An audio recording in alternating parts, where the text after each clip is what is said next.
નમસ્તે મિત્રો, આપનું સ્વાગત છે યુટ્યુબ ચેનલ ગ્લેમ ઓફ ગોડમાં। આજે આપણે અધ્યાય 65 કાકા મહાજનીના સેટને સેનાબાએ બીજ દ્રાક્ષ આપી અધ્યાયમાં આગળ વધીશું। મુંબઈની સોલિસિટર ઠક્કર ધરમસિંહ જેઠાભાઈની પેટીમાં કાકા મહાજની મેનેજર હતા। કાકા મહાજની કર્મઠ, હોશિયાર, ઈમાનદાર અને સાલસ સ્વભાવના હતા।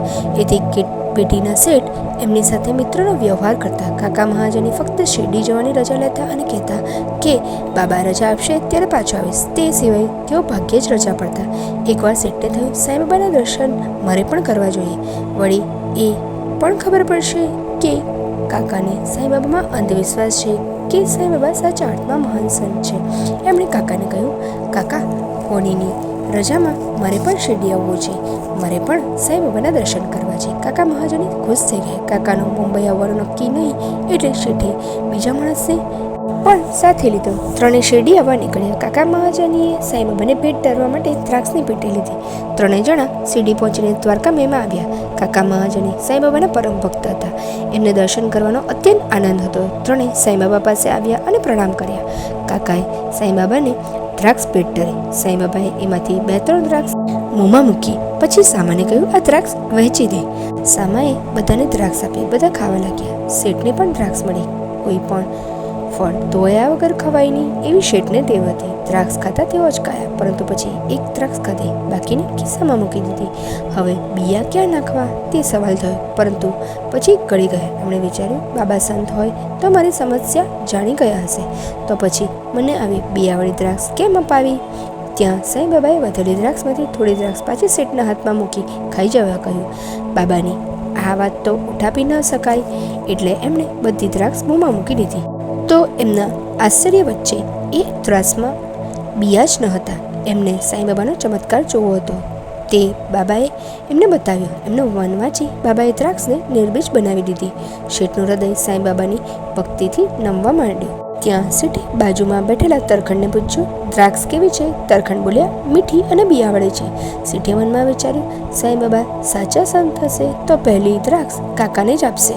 અને એમના આશ્ચર્ય વચ્ચે સાંઈબાબાએ વધેલી દ્રાક્ષમાંથી થોડી દ્રાક્ષ પછી કાકા મહાજનીને આપી અને પછી શેઠ સામે જોઈને હસ્યા। શેઠે ભક્તિથી સાંઈબાબાને સાષ્ટાંગ પ્રણામ કર્યા અને પછી ત્રણેય જણા વાડામાં ગયા।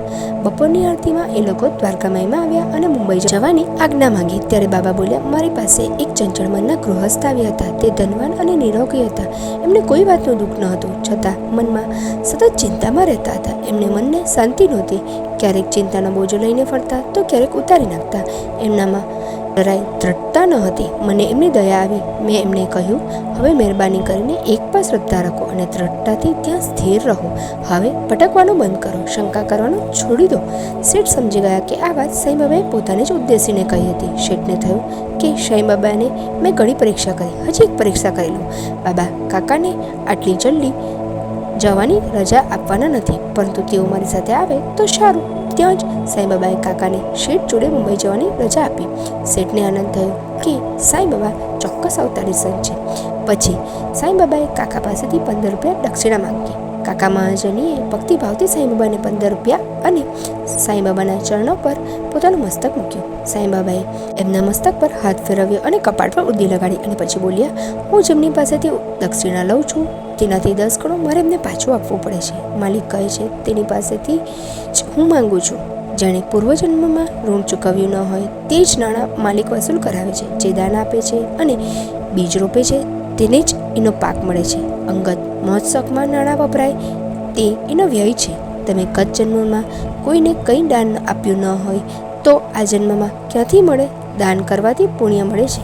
દાન દેવાથી જ્ઞાન, ભક્તિ અને વૈરાગ્ય વધે છે, પરંતુ એની એક જ શરત છે, દાન આપીને ભૂલી જવું, નહીં તો તરત જ અહંકાર જન્મે છે અને એ વ્યર્થ જાય છે। મનુષ્ય જે દાન કરે છે તે પરમાત્મા 10 ગણું કરીને આપે છે। સાંઈબાબાની વાત સાંભળી શેઠના મનમાં શ્રદ્ધા દ્રઢ બની। એમને થયું, શિરડી આવીને એમણે પણ એક સાચા સંતના દર્શન કર્યા છે।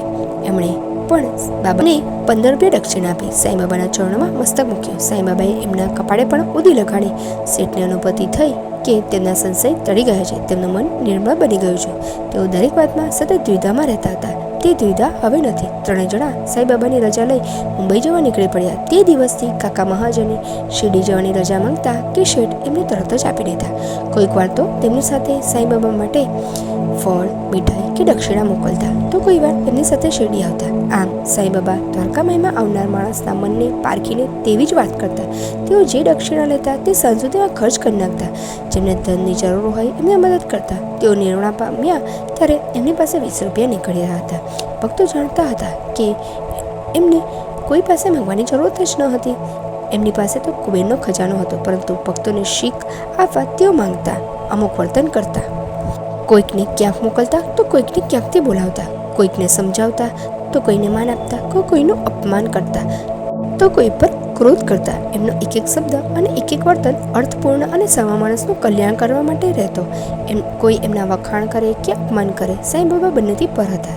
તેઓ જીવ માત્રનું દુઃખ જોઈ શકતા ન હતા. એમના અણુએ અણુમાં કરુણા ભરેલી હતી.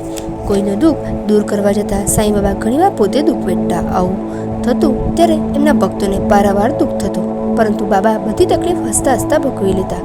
ઓમ નમો ઇતિ સદગુરુ શ્રી સાંઈ સચ્ચરિત્રમાં કાકા મહાજનીના શેઠને સાંઈબાબાએ નિર્ભીક દ્રાક્ષ આપી નામનો અધ્યાય 65 સમાપ્ત.